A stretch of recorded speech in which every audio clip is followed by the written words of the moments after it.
Are Maurya channel में आपका स्वागत है। क्या आपको भूख नहीं लगती या खाना खाने का मन नहीं करता या चक्कर आता है या फिर आप कभी कभी हरी या तो पीली उल्टियाँ करते हैं? दोस्तों, अगर इस तरह से कुछ आपके साथ हो रहा है तो आपको है एक्सेस बाइल प्रोडक्शन, यानी जो पित्त है वो आपके शरीर में बढ़ गया है।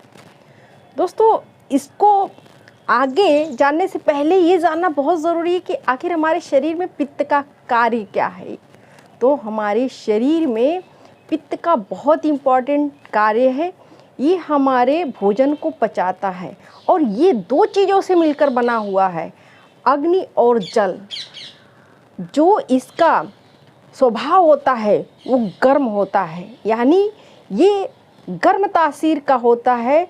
जो अग्नि जैसा स्वभाव प्राप्त हो जाता है, वही कारण है कि ये चयापचय क्रिया मेटाबॉलिक को बिल्कुल मेंटेन करता है। और जो जूस है हमारे शरीर का, मल मूत्र, इन सब को अलग अलग पृथक पृथक करता है। और जितने हार्मोन्स होते हैं, हमारे जितने जूसेस होते हैं, उनको भी ये नियंत्रित करता है। और एक और इम्पॉर्टेंट इसका कार्य होता है कि हमारे शरीर की जो गर्मी है, जो टेम्परेचर है, उसको भी ये मेंटेन करता है। दोस्तों, ये कहाँ बनता है और ये ज़्यादा बने तो क्या होगा, कम बने तो क्या होगा, तो इसको भी यहाँ लेते हैं जल्दी जल्दी। तो ये लीवर इसको बनाती है। लीवर में ही ये बाइल का यानी पित्त का निर्माण होता है और ये पित्ताशय में भरी रहती है, पित्ताशय में ये रहती है। लेकिन ये एब्डोमेन के कुछ भाग छोटे आंत में भी प्रेजेंट रहता है, क्योंकि छोटे आंत से ही खाने को पचाने का क्रिया होता है। तो ये हमारे शरीर के पूरे जितने भी ये मेटाबॉलिक क्रिया हो रही हैं, उसमें बहुत ही सहभागिता और बहुत ही ज़्यादा इम्पॉर्टेंट वर्क निभाता है। दोस्तों, अब जान लेते हैं कि आखिर जिसको ये बाइल का बहुत एक्सेस है, बहुत अधिक पित्त बन रहा है, वो कैसे समझ पाएगा या उसके लक्षण क्या होंगे। तो इसके बहुत सारे लक्षण होंगे। अगर इसमें से कुछ लक्षण आपको दिखता है तो दोस्तों आपको समझना चाहिए कि आप में ये पित्त का बढ़ना हो रहा है। तो पहली चीज़ होगी कि आपका बहुत सर चकराएगा, कभी कभी आपको मधोसी जैसे भी आएगी, खट्टा डकार आएगा, बहुत अधिक शरीर में बेचैनी होगी, गर्मी होगी और पसीना निकलेगा, नाभि के पास मरोड़ के दर्द होगा और खट्टी डकार के साथ साथ उल्टियाँ होंगी। उल्टियाँ ये हरे या पीले रंग की हो सकती हैं। भूख नहीं लगेगी, आपको बहुत गुस्सा आएगा और आपके बॉडी से या पसीना से बहुत अधिक बदबू आएगी। जैसे आपको पसीना होगा वहाँ बहुत ज़्यादा बदबू जैसा लगेगा, आप ही घबरा जाएंगे। मुंह कड़वा रहेगा और मूड बिल्कुल स्विंग रहेगा, मतलब आप खुश नहीं रहेंगे। ये बहुत सारे कारण होते हैं या लक्षण इसके हैं जो आप में पहले से दिखाई देने लगेंगे। अब दोस्तों, जानती किस कारण से बढ़ता है? तो इसके बहुत जो वैज्ञानिक कारण हैं वो नहीं होते, हमारी जो लाइफ स्टाइल होती है और कुछ चेंजेस होते हैं उनकी वजह से होता है। तो ये अगर हम बहुत अधिक खाना खाते हैं या तला भुना या बहुत नमकीन मसालेदार इस तरह के भोज्य पदार्थों को प्रत्येक दिन ग्रहण करते हैं या अधिक से अधिक ग्रहण करते हैं, तो इसका एक्सेस होना शुरू हो जाता है, यानी पित्त बढ़ने लगता है। दूसरी चीज़ होती है कि जब हम बहुत भूखे होते हैं फिर भी खाना नहीं खाते और वेट करते हैं, तो इसकी वजह से भी ये बढ़ता है।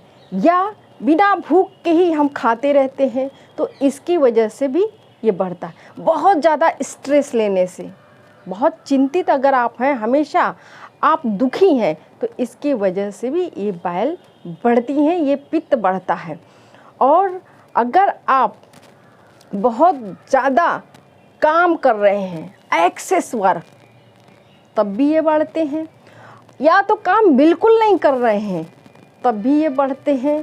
अगर आप प्राणायाम या व्यायाम बहुत एक्सेस कर लेते हैं तब भी ये बढ़ते हैं। और बच्चों में ये तब बढ़ते हैं जब बच्चे पानी कम पीते हैं और प्रोसेस्ड फूड का इस्तेमाल करते हैं, क्योंकि इनमें पानी की कमी हो जाती है, उसकी वजह से भी इसका बढ़ना होता है। और दूसरी चीज़ होती है कि इनकी जो डाइट प्लान है वो शेड्यूल से नहीं होती, या वो कभी कुछ खाते रहते हैं, तो ये भी कारण बन जाता है कि पित्त बढ़ जाने का।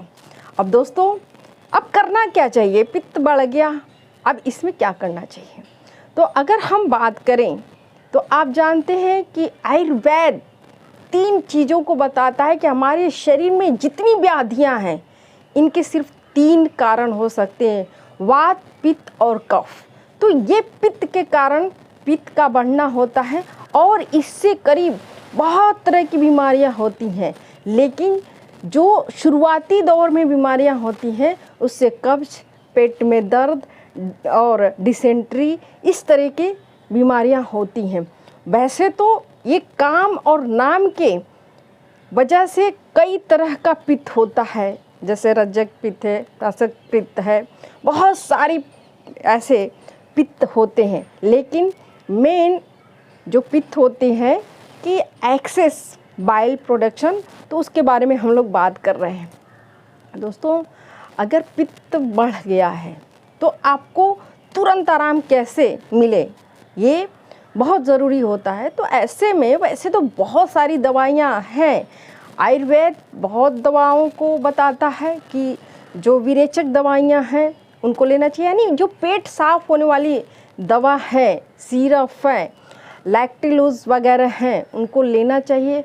और साथ में उनकी और भी दवाइयाँ होती हैं जिनको इस्तेमाल करने से आप ठीक हो सकते हैं। लेकिन एलोपैथ है, एलोपैथ भी इसकी कुछ दवाइयाँ बताता है, वो देता है, लेकिन इसमें बहुत ज़्यादा गारंटी नहीं होती। तो ऐसी कुछ दवाइयाँ हैं, ओमिप्राज़ोल इसको देते हैं, ओडीमैक्स 150 mg इसको देते हैं। लेकिन दोस्तों, ओडीमैक्स 150 mg आप अपने डॉक्टर के कंसर्न में ही लीजिएगा, कभी आप मार्केट से खरीद कर मत खाइएगा, क्योंकि किस तरह का पित्त बन रहा है आपको ये समझना ज़रूरी है। अब दोस्तों, दवाओं के साथ साथ ज़रूरी है कि क्या खाएं क्या ना खाएं। तो इसमें चूँकि मैंने शुरू में ही बताया कि ये लाइफस्टाइल खाने से ही ये बढ़ता है, असंतुलित रहता है। तो खाने का मुख्य भूमिका है कि हमें क्या खाना चाहिए और किन खानों से बर्ताव करना चाहिए। तो दोस्तों, हमें जो मौसमी फल हैं उनको खाना चाहिए, ख़ास तौर से जो मीठे फल हैं। आप मीठे फल जानते हैं कौन कौन से हैं? आम है, आप नाशपाती है और पपीता है, बहुत सारे ऐसे मीठे फल आते हैं। और साथ में कुछ हल्के जो ऑरेंज टाइप के फल होते हैं वो भी बहुत फ़ायदेमंद होते हैं। और जो पत्तेदार सब्जियां हैं वो आप खाइए, बहुत उससे फ़ायदा होता है। और अगर हम घरेलू इलाज में बताएं या होम रेमेडी बताएं तो दोस्तों, गारंटी के साथ आप काला मुनक्का रात में भिगो दें और सुबह उसको अच्छे से कूच कर खाएं, और आप साफ पानी से भिगाएं रात में, उस पानी को पी लें। ऐसा अगर करते हैं तो गारंटी के साथ आपका जो पित्त दोष है वो कम हो जाएगा और आपकी उल्टियाँ भी कम हो जाएंगी। दूसरी चीज़ है कि आप एलोवेरा जूस का इस्तेमाल कर सकते हैं। अगर इसको नित्य प्रति आप लेते हैं, और लेना भी ज़्यादा नहीं है, आपको प्रत्येक दिन सिर्फ 20 से 25 ml लेना है तो बहुत फ़ायदा होगा। दोस्तों, अब क्या नहीं खाना चाहिए, तो इसको बहुत ही ज़रूरी है जानना। तो खट्टी चीज़ों को बिल्कुल नहीं लेना चाहिए, क्योंकि खट्टे जो फल होते हैं, सब्जियां होते हैं, उसमें साइट्रेट होता है जो इसको बढ़ा देता है। तो ऐसे खाद्य पदार्थों से, ऐसे फलों से, ऐसे सब्जियों से परहेज करना चाहिए। वैसे आप मूली, उड़द की दाल, टमाटर और दही, इस तरह के चीज़ों से परहेज करिए।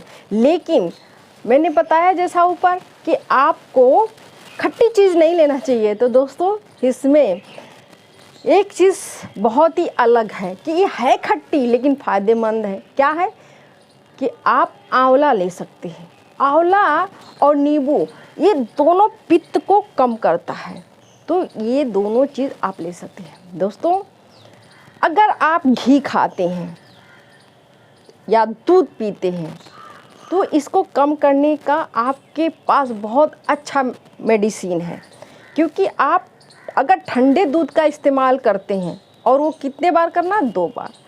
आप खाना खाने के बाद यानी लंच के बाद आप ले सकते हैं, या रात में आप खाना खाने के बाद फिर ले सकते हैं, तो बहुत फ़ायदेमंद होगा।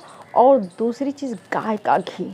दोस्तों गाय के घी को आइडियल कहा जाता है कि ये पित्त को कम करता है, तो आप इसको ले सकते हैं और अपने पित्त दोष को कम कर सकते हैं। दोस्तों अगर ये पित्त दोष बहुत दिन तक रहता है तो बाद में आपको तकलीफ़ हो जाती है डाइजेस्टिव सिस्टम से लेकर कब्जियत और कॉन्स्टिपेशन का, जिससे और बाकी परेशानियां आगे होती है। तो इसको समय से आप ठीक कर सकते हैं।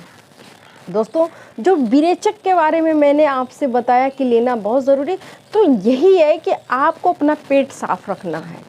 आप पेट साफ़ करने के लिए घरेलू भी बहुत सारे चीज़ें हैं, उसको आप ले सकते हैं। और अगर आप ड्रैगन फ्रूट्स प्राप्त कर सकते हैं, ले सकते हैं। दोस्तों इसमें फाइबर बहुत ज़्यादा होता है और ये कॉन्स्टिपेशन को बिल्कुल ख़त्म कर देता है। आपका जो मोशन होता है वो समय से होगा और पाचन भी बहुत अच्छा होगा। तो अगर आप इसको ले सकें तो 200 ग्राम प्रत्येक दिन इसका सूप बना लें या इसको पीस वाइज खा लें तो आपको बहुत आराम मिल जाएगा। दोस्तों वैसे ये सवाल मीरा मौर्य ने मुझसे कहा था। मैडम आपको धन्यवाद कि आपने मुझसे इसके बारे में वीडियो मांगा था और पूछा था। तो मुझे उम्मीद है कि आपको ये वीडियो पसंद आएगी। और दोस्तों जो नए लोग हैं, अभी तक अगर आर मौर्य चैनल को आपने सब्सक्राइब नहीं किया, शेयर नहीं किया, तो दोस्तों प्लीज़ कर दें और लाइक कर दें। इसी के साथ साथ आप स्वस्थ रहें, मस्त रहें। बहुत बहुत धन्यवाद।